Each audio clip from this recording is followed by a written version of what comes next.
বৃষ্টিতে তো বড় আফার বাসার দেলাইতা দেলাইও আর আমার মেয়েও কান্নাকাটি করতেছে, মানে এখানে থাকতো না, এমন ফোন পর্যন্ত দিচ্ছে আমার ভাইয়ের কাছে যে মামা তুমি আমার এসে নিয়ে, মামা আমারে নিয়ে যাও, আমারে নেও মামা, আমি এখানে থাকতাম না মামা, আমি থাকতাম না।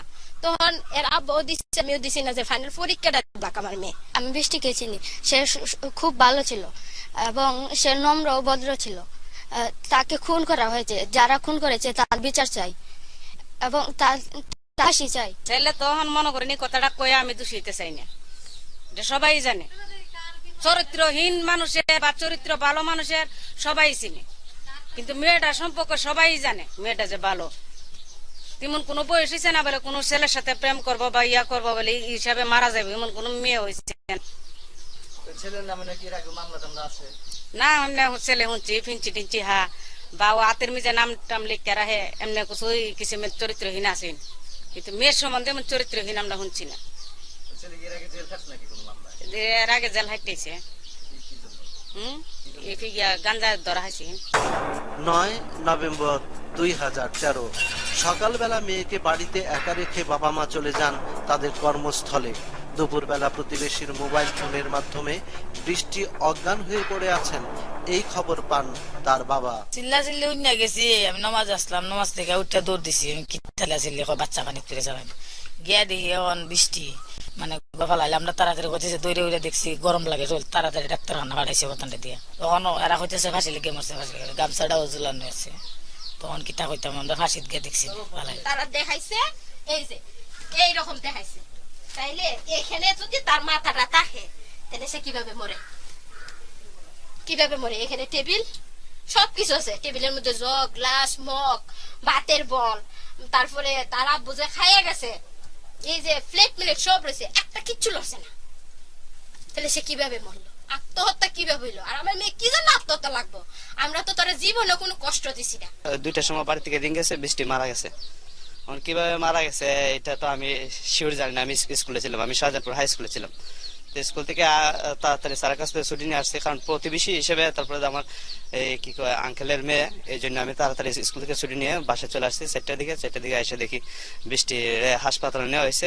মাধবপুরে আমি গেছি, পরে যখন আমার রুমটি বাইক করে দিয়েছে, দেওয়ার পরে মা শানু আর তাসলিমারা 3জন রুমে রয়েছে। এরা ডাক্তার জানি কি বলছে, পরে ডাক্তার স্বামী যারা বলছে, শুনছি যে এই মেয়েটা তো ফাঁসি লেগে মারা গেছে না, সে মেয়েটা মারা হয়েছে, তাকে দর্শন করে মেরে ফেলা হয়েছে।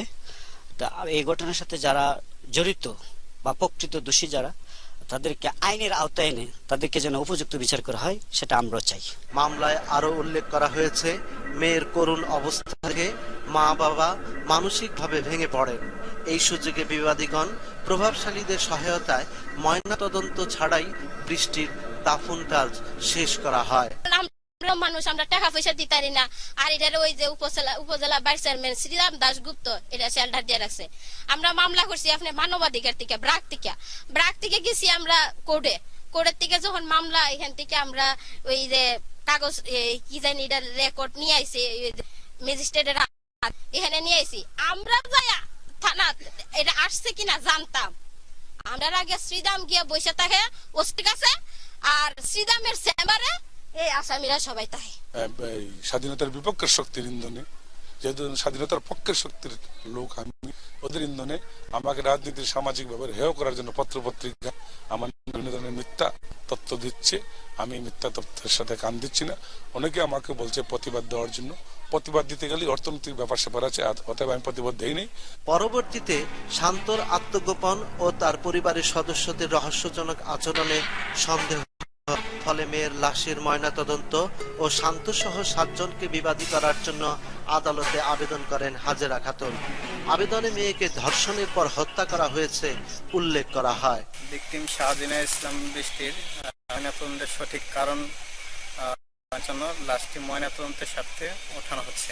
আমরা মনে করি এটা একটা প্রকৃত খুব ঠান্ডা মাথা এটা খুন করা হয়েছে, এবং প্রকৃত অপরাধীকে সে যেই হোক তাকে বের করে তাকে উপযুক্ত সাজা দেওয়া হোক, দিলে পরে অন্তত তার মা বাবার যে কষ্ট এটা কিছুটা হলেও লাঘব হবে। মামলা দেওয়ার পর আদালতের নির্দেশে 47 দিন পর কবর থেকে লাশ উঠাইছিল, উঠাইয়া ময়নাতদন্ত করছে। প্রায় 2.5 মাস হয়ে গেল এখন পর্যন্ত ময়নাতদন্তের রিপোর্ট আসে নাই। আসামিও কাউকে গ্রেফতারও করা হয় নাই। একটা 6-এ পড়তো একটা মেয়ে কিভাবে আত্মহত্যা করতে পারে কিভাবে, এটা তো আসলে একটু রহস্যজনক। আর যদি এখানে কেউ এটা তার মৃত্যুর সাথে কেউ জড়িত থাকে, মার্ডার হয়ে থাকে, তাইলে পোস্টমর্টম রিপোর্টটা অন্তত তাড়াতাড়ি দেওয়া হোক, আসামিদের গ্রেফতার করা হোক। তাদেরকে যদি গ্রেফতার না করা হয় তাহলে তো মূল মোটিভটা বেরিয়ে আসবে না। আমার মেয়েরে 47 দিন পরে যখন কবর থেকে উঠাইছে না, তখন আমি কবরের পাশে দাঁড়ায় দিছি। আমি মা, আমার মেয়েরে গর্ভে ধারণ করছি, 10 দিন পেটে রাখছি। আমি মা হইয়া দাঁড়ায় দিছি, আমার মেয়েরে 2 দিক দিয়ে রশিদে টাইন না উঠাইছে। কত কষ্ট এটা একমাত্র মা হতে পারবো।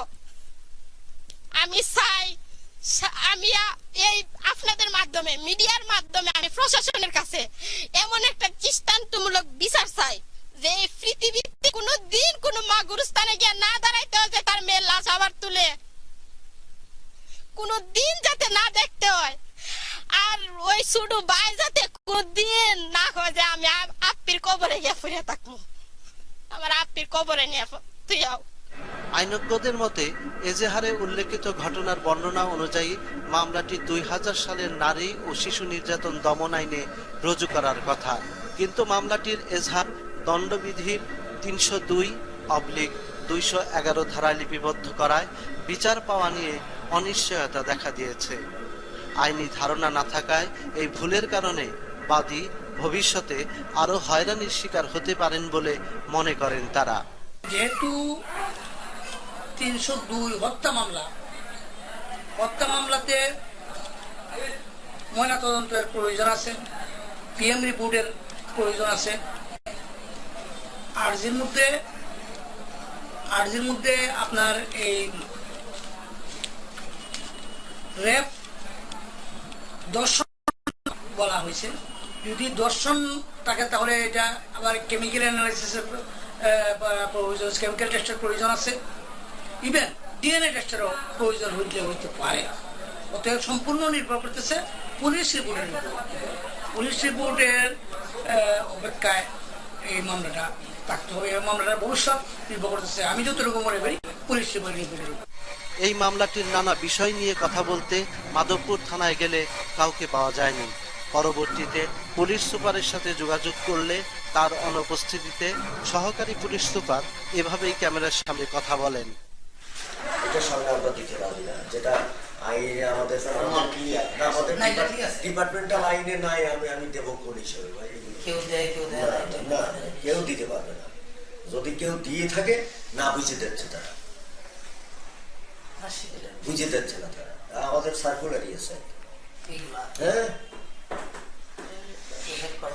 হেডকোয়ার্টারের পারমিশন ছাড়া আমরা নেই। আর আমি বলি এটা নামান না ভাই, আপনি নামাই ফেলেন না। এদিকে লাশ উত্তোলনের দীর্ঘদিন পার হলেও ময়নাতদন্ত প্রতিবেদন দাখিল হয়নি। একদিকে মেয়ে হারানোর শোক, অন্যদিকে ভুলের কারণে বিচার না পাওয়ার ভয়, ফলে শোক এবং ভয়ের দোলাচলে ঘুরপাক খাচ্ছেন হাজেরা খাতুন। এই অবস্থায় প্রশাসন সহ আইনজীবীদের সহযোগিতা কামনা করেছেন তিনি। বৃষ্টির এত বড় আফার বাসা দেলাইতা দেলাইও, আর আমার মেয়েও কান্নাকাটি করতেছে, মানে এখানে থাকতো না। এমন ফোন পর্যন্ত দিচ্ছে আমার ভাইয়ের কাছে যে মামা তুমি আমার এসে নিয়ে, মামা আমারে নিয়ে যাও, আমারে নেও মামা, আমি এখানে থাকতাম না, মামা আমি থাকতাম না।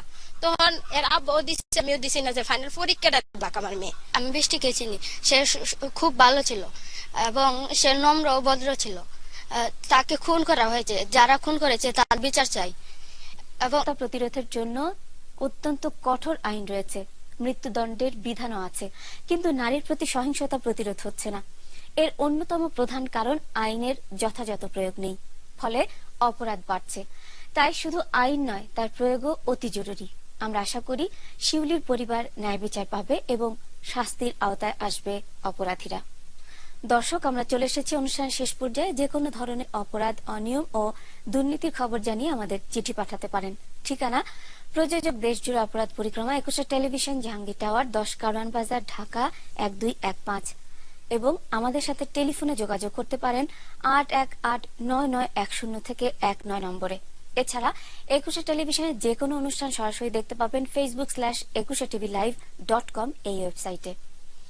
দেশের সামাজিক ও রাজনৈতিক সহিংসতা মৃত্যু সংখ্যা দিন দিন বেড়েই চলেছে। সেই সাথে প্রাতিষ্ঠানিক নানা দুর্নীতি সহ পারিবারিক বিরোধ, গণপিটুনি, সন্ত্রাসীদের হাতে খুন, গুম, যৌতুক এবং ধর্ষণ উদ্বেগজনক হারে বাড়ছে। সাধারণ মানুষ মনে করে